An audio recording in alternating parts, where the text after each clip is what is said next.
Hai, selamat datang kembali di channel 1000 Wajah Dongeng Mozaik Kisah Dunia. Hari ini kita akan terbang menuju Jawa Timur, ke masa kerajaan Jenggala yang dipimpin oleh seorang raja yang bijaksana, Raden Putra. Raja Raden Putra memiliki dua istri, permaisuri yang baik hati dan selir yang penuh iri hati. Meskipun raja adalah pemimpin yang adil, hatinya seringkali tidak tenang karena perselisihan di antara kedua istrinya. Rasa iri selir semakin memuncak ketika permaisuri mengandung calon pewaris tahta. Selir merasa cemburu buta. Apalagi raja juga memiliki kegemaran adu ayam, dan ia selalu bangga dengan ayam jago kerajaan yang belum pernah terkalahkan. Dalam gelapnya malam, Selir menyusun rencana keji. Ia bersekongkol dengan tabib istana. Selir pura-pura sakit parah dan menuduh permaisuri meracuninya. Tabib istana yang jahat, alih-alih mengatakan kebenaran, justru mengkonfirmasi fitnah keji itu. Raden Putra, yang dibutakan oleh amarah dan tipu daya, dengan berat hati menjatuhkan hukuman yang sangat kejam, membuang permaisuri yang sedang hamil ke hutan belantara, dan memerintahkan Patih untuk membunuhnya. Namun, Patih istana adalah orang yang berhati mulia. Ia tahu permaisuri tidak bersalah. Ia tidak tega membunuh permaisuri. Setelah membawa permaisuri jauh ke dalam hutan, Patih membuatkan gubuk sederhana dan berjanji akan menjaga rahasia ini. Sebagai bukti palsu kepada raja, Patih membawa kembali jantung seekor rusa. Raja Raden Putra pun berduka. Sementara Selir merasa sangat senang karena tujuannya tercapai. Ia kini menjadi ratu tanpa tandingan. Di tengah hutan lahirlah bayi laki-laki yang diberi nama Cindelaras. Ia tumbuh menjadi anak yang tampan, cerdas, dan gagah.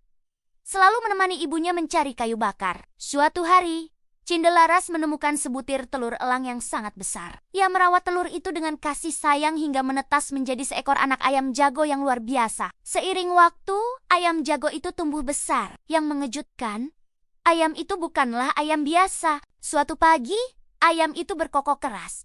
Suaranya menggelegar, namun yang keluar adalah kata-kata. Ayam itu berkata, "Tuanku bernama Cindelaras, tinggal di tengah hutan. Dia adalah anak dari Raden Putra, Raja Jenggala." Cindelaras terkejut bukan kepalang. Ia meminta ibunya menceritakan seluruh kisah. Dengan berlinang air mata, permaisuri menceritakan bagaimana ia difitnah dan dibuang. Mendengar kisah pilu ibunya, Cindelaras bertekad. Ia harus pergi ke istana, membersihkan nama ibunya, dan memberitahu raja tentang kejahatan Selir.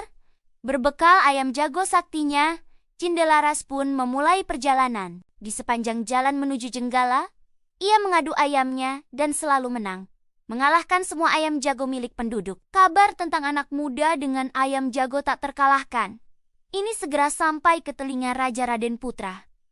Penasaran, raja memerintahkan Cindelaras dipanggil ke istana. Di hadapan raja, Cindelaras menerima tantangan adu ayam melawan ayam jago terbaik milik kerajaan. Namun, Cindelaras mengajukan syarat yang berani.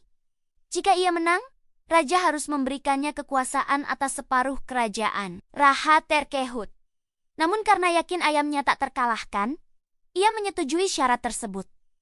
Pertarungan sengit pun dimulai. Ayam jago Cindelaras melompat dan menyerang dengan kekuatan luar biasa. Hanya dalam beberapa saat, ayam jago kerajaan yang perkasa pun takluk. Cindelaras menang, dan kini raja harus menepati janji. Namun, sebelum raja sempat bicara, ayam jago Cindelaras berkokok lagi. Kali ini, kokokannya menceritakan seluruh kebenaran dengan lantang, mengungkapkan bahwa Cindelaras adalah putranya dan menceritakan semua kelicikan Selir dan tabib yang telah memfitnah permaisuri. Raja Raden Putra tercengang dan diliputi penyesalan yang teramat dalam. Ia segera memerintahkan penangkapan Selir dan tabib jahat untuk diberi hukuman setimpal. Raja lantas meminta maaf kepada Cindelaras, dan dengan penuh kerinduan, raja menjemput permaisuri yang selama ini ia kira telah meninggal. Akhirnya, keluarga itu pun bersatu kembali. Cindelaras dan ibunya kembali ke istana. Mereka hidup bahagia selamanya di kerajaan Jenggala. Dan Raden Putra kini memerintah dengan hati yang lebih bijaksana. Belajar dari kekeliruan yang disebabkan oleh tipu daya dan amarah yang tak terkendali. Terima kasih sudah menyimak kisah Nusantara kali ini. Jangan lupa untuk like, komen, dan subscribe agar tidak ketinggalan cerita-cerita menarik lainnya. Sampai jumpa.